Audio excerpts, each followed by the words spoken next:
Yo, welcome back to the channel. Yo, we got to definitely talk about this new situation, new story, and it's going crazy out there. So like and subscribe, and I appreciate y'all coming back to check me out. This your boy Hood, man, Hood Films.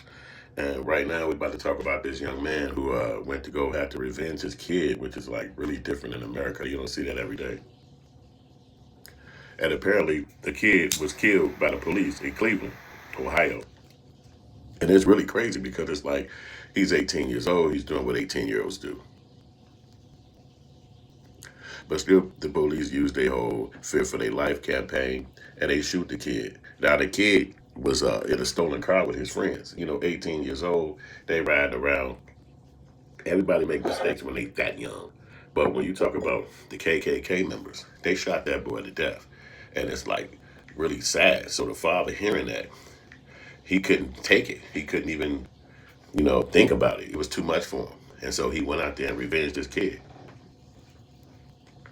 And while it is horrific, and while it is rough, and like not as necessarily what you would expect, or you would even want to happen, is like really sad that that had to happen. But they really killed his kid. And the cops got a bull crap excuse talking about some, they think they heard chink clinking hitting the ground, which all kind of shit hit the ground, like keys, belt buckles, fucking watches, all kind of stuff can make a clicking sound. Hell, your jacket can. Your fucking anything that you got on. You know what I mean? He could have dropped something like a keychain, a necklace, but anything could have made a clinking sound. But the guy said as soon as he heard the clinking sound, he started shooting, which killed the kid. And that's not excusable. It's like they have so less care about black life that he believes that whatever his excuse is legit to take a life, like the life has no bearings or meaning.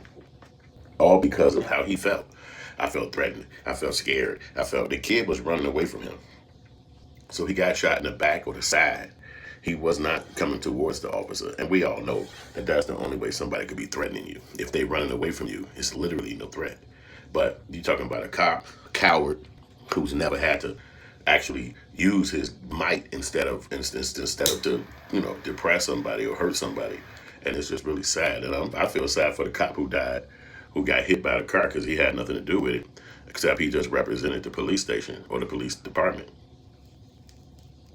So they led the father the next day to hear about the case, obviously the day before, and then the next day he jumps in his car, rides down to the street corner, and he crashed into the man, sitting in front of one of those universities directing traffic.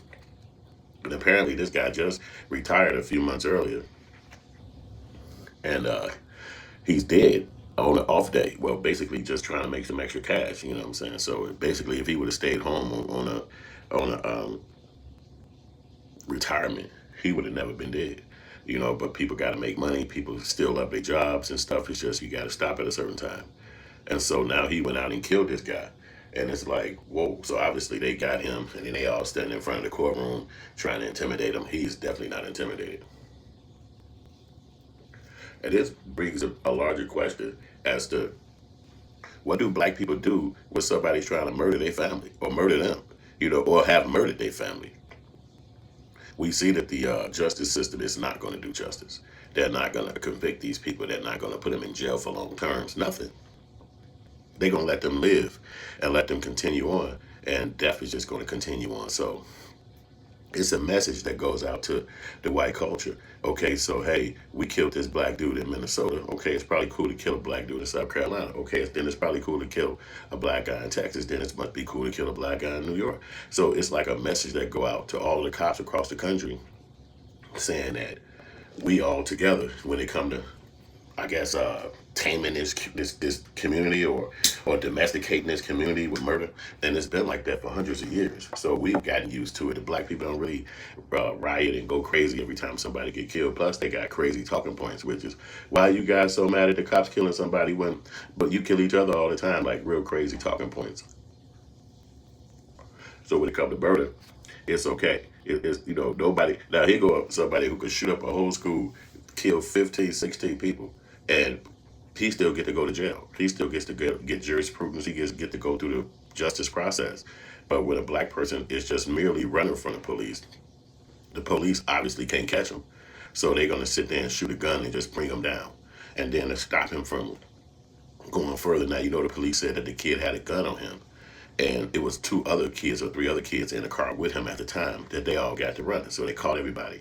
And in my opinion, they probably told them kids, hey man, you know, legally, if a person is murdered during the time of a crime, you guys get charged for the murder because y'all was all committing the crime together, or a supposed crime, which is still in the car, which is really basic. I mean, still in the car is so basic compared to murder, you know, for such a crime. You know what I'm saying? But the cop chooses to be judge, jury, and prosecutor all in 5 seconds. Now, they say the kid was shot 6 seconds after he jumped out the car, 6 seconds after the police pulled up. So they pulled up, they drew their guns, and the kids jumped out and ran like any other kid would, and then boom, he gets shot, killed. That obviously a father hearing something like that is going to be highly perplexed, highly emotional, highly surprised. Like, that's my baby. Like, I raised that kid to do this and be this certain age. And any kid is going to be rebellious. Any kid is going to be wild and young and make decisions that's probably not proper. But no, no kid deserves to be murdered. They only deserve, you know, a lesson learned and more guidance. And that's what they execute in the Caucasian race. They never kill those kids when they actually shoot up something. It's rare that they do. They will shoot up kids and have to if they have to, but they don't necessarily do that. They make sure they get that kid to the main office of the police station, and then they go and give him justice that way. But it's just really hard wrenching, because the dad who went out and killed a police officer by driving over him, killing him in his vehicle the next day after his son died, he's actually going to be doing life in prison now for killing a cop. So now the family he's from has got a double situation. They got the father who obviously had a mental break. That was nothing more than a mental break, because the father don't even have a record. He has no background. He has no time in jail, no misdemeanors, no childhood crimes, none of that stuff. He was just a regular person. And then he had a literal mental break when his son died, which is his offspring, and he'll never see him again, all because some cop felt like it was a threat on him, or he felt like he should have just defended himself in some wicked, weird way. And now we got this kid dead and the father gone. So the cops basically set a situation up that's just tumultuous and chaotic. And they need something more to do than to start just killing black kids that were still in the car. Like, it's so much more crime being committed. There's so many more things being done. And they need to still figure out how to have more strength in their hearts so that you don't jump out with a murder on your mind. Because we know that those cops are not going to be prosecuted simply because they came out saying that the kid had a gun. And again, did he have a gun? It's easy to tell those other kids who he was with, his co-defendants, that, hey, you and the kids who survived, you almost got charged with murder because this kid died during the commission of a crime. So you might as well just go ahead and tell everybody that he had a gun, and that's the reason why we shot him, and you won't be charged with murder. Now, we wouldn't be sitting in a room when they make such assertions to those kids like that, but we do know that those kids could be charged with murder because a death happened during the commission of their crime. But they didn't charge those kids with murder. They charged them with lesser crimes, you know what I mean? And that, again, was something that the police decided to do. But those kids now are going to have a fucked up future and all that shit because of this situation, and the other kid is dead. But they will see the future again. They will see light again, the light of day. Because obviously with a murder on your record at 18, 19, where I'm from, they're going to give you the max of the time. They're not going to let you just kind of slide past that. They're going to make sure they hit you up hard. So where those kids from, maybe the police won't be so hard on them, the ones who survive. But that father, he's going to get earthed. He's going to get sent up a river for a long. He never probably going to ever come home again because that guy was innocent. He had nothing to do with it. And they're going to play victims. There's just no way around it. All of them going to play victims.